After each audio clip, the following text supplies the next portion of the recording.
వరప్రసాద్ గారు, రాజోల్ ఎమ్మెల్యే గారు. సార్ నమస్కారం సార్. ముఖ్యంగా ప్రైవేట్ సంస్థలు ఎవరైనా కూడా ఈ మైనింగ్ ఆపరేషన్స్ కానీ ఇలాంటివి చేసినట్టయితే అక్కడున్న ఏరియాలు కానీ అక్కడున్న ప్రజలు కానీ ఇబ్బందులకు గురవుతారు. కానీ ఈ కాంటెక్స్ట్లో ఏమిటంటే ఓఎన్జీసీ, గేలు ఇలాంటి సంస్థలు వారి ఆపరేషన్స్ వల్ల అది డ్రిల్లింగ్ అవ్వచ్చు, పైప్ లైన్ వేయటం కావచ్చు, వీటి వల్ల తీర ప్రాంతంలో ఉండే నియోజకవర్గాలు చాలా విపరీతంగా సఫర్ అవుతున్నాయండి ఈరోజు.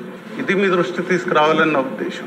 ఎలాంటి ఇబ్బందులు అంటే, ఒక పక్క రోడ్స్, బ్రిడ్జెస్ గన్నవరం నియోజకవర్గ ఎమ్మెల్యే గారు చెప్పారు. అదే కాకుండా పూర్తిగా మాకు 60 గ్రామ పంచాయతీలు ఉంటే 60 గ్రామ పంచాయతీలు కూడా మంచినీరు లేదు.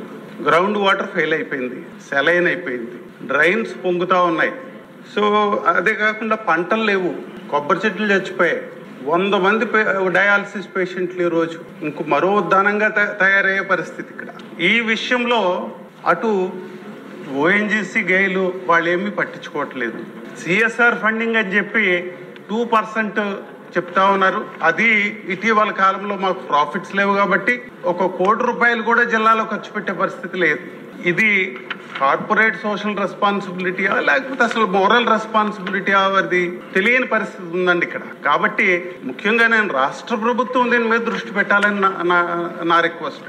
సో ఈ స్టేట్ గవర్నమెంట్ ఒక పాలసీ తయారు చేసి ఓఎన్జీసీకి కానీ గేఎల్కి కానీ ఖచ్చితమైన ఇన్స్ట్రక్షన్లు ఇచ్చినట్టయితే తప్పనిసరిగా ఈ ప్రాంతంలో జరిగే ఈ అరాచకాన్ని, ఇబ్బందుల్ని అరికట్టొచ్చు. తర్వాత ఇటీవల కాలంలో ఒక చిన్న ఇష్యూ మీ దృష్టికి తీసుకురావాలి. భూమి కుంగుతుందనే ఒక వాదన కూడా వినపడతా ఉంది.